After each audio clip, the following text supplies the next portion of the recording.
Hello everybody, it's me again, Callisto. Today I want to do a review of the game Citadel, the Battle of Dien by Games Workshop, copyright 1977. A little bit of background.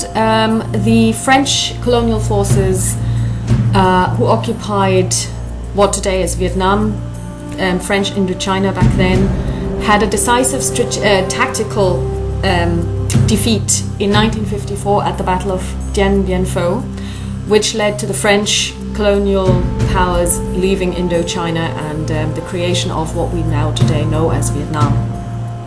Citadel is a hybrid game which is on the one hand tactical at company level, and on the other hand it's operational.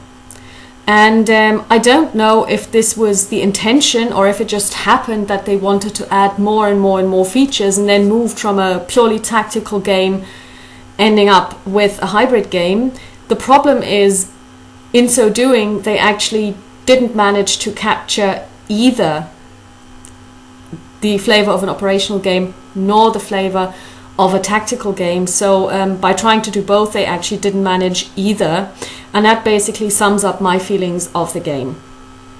I really wanted to like this game.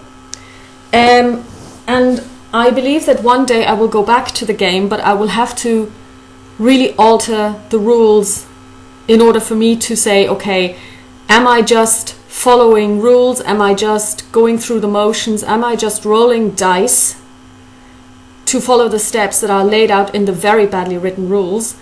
Or am I really having fun?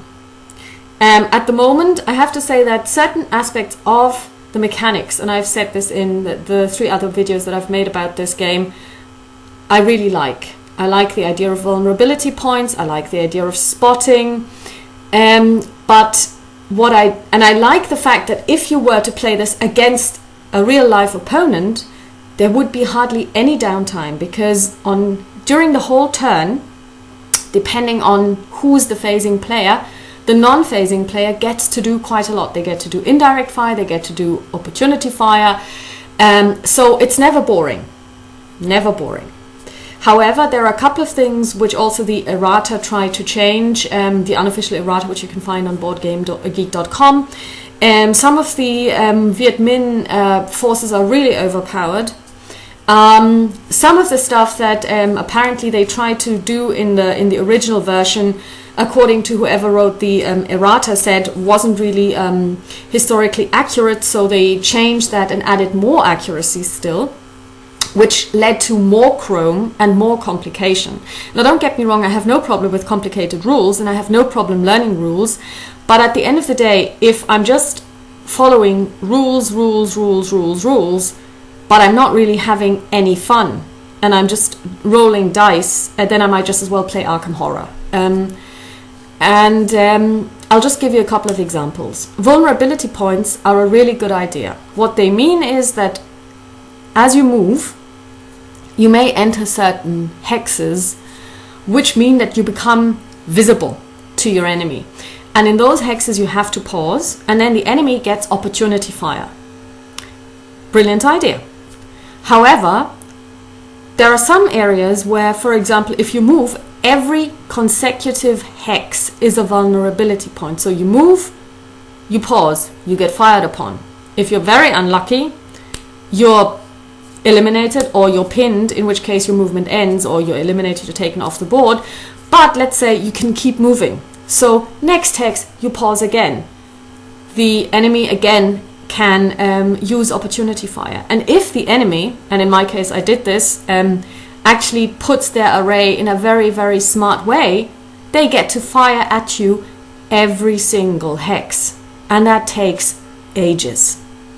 Especially since the Viet Minh player has a huge amount of artillery.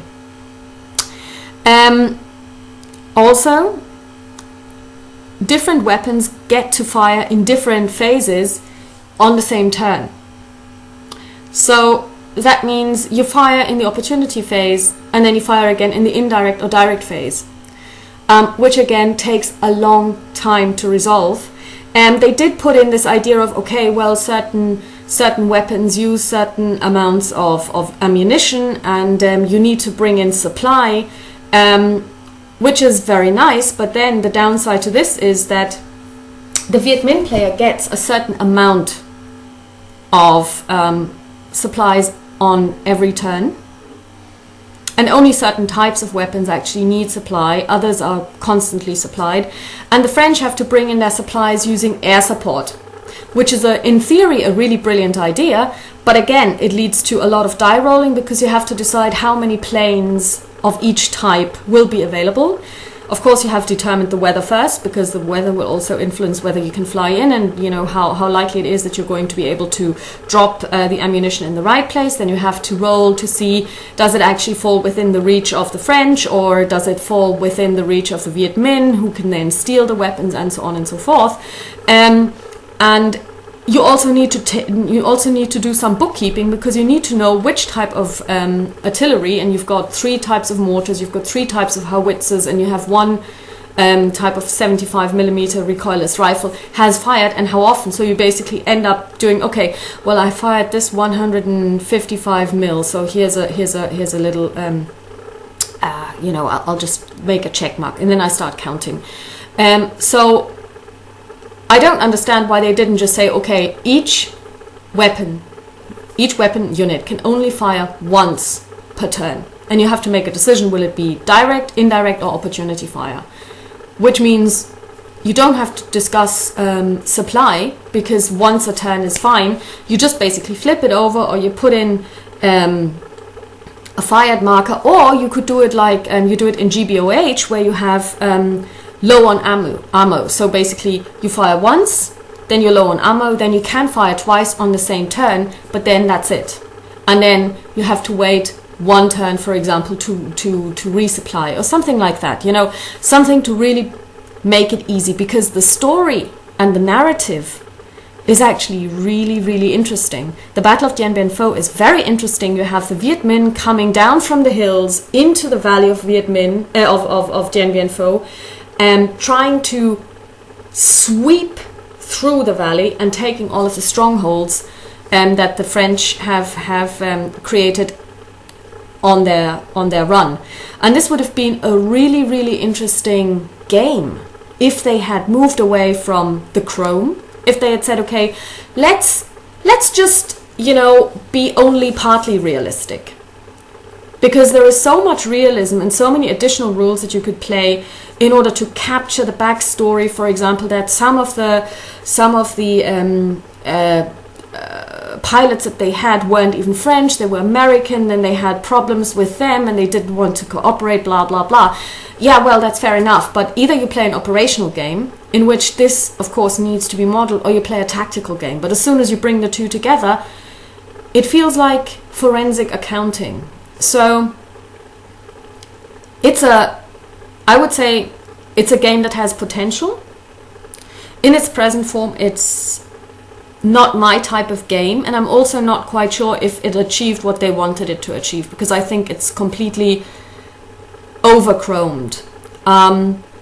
I will definitely at some point get back to it, but I will definitely change the rules. I will add things like you can only fire a maximum of once per turn, or, you know, I don't know, twice per turn, and then you have to wait 1 turn for resupply, things like that, to make it a little less accountancy-like and a little more game-like. Other than that, like I said, there are certain elements which I really love. I think the way artillery fire is done, really simple. You roll a d6, you check the distance between target and firing unit, you check against the chart the firepower, and then you just decide the losses. No problem at all. Melee combat, really like it. Morale is in there, morale differential, very nicely done, very simple, very straightforward. The charts are really ace. Now, if we could get rid of all of the other stuff that doesn't really contribute that much to the actual game, it would be a brilliant game. So, like I said, I'll return to the game. I'm not selling it, so don't think I'm just going to give it away like this.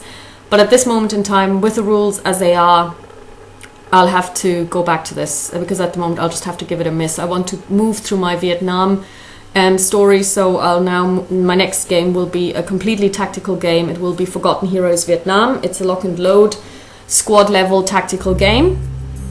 And then I'll go back to an operational game called In Country Vietnam by Strategy and Tactics magazine. So that's all from me, and talk to you soon. Bye.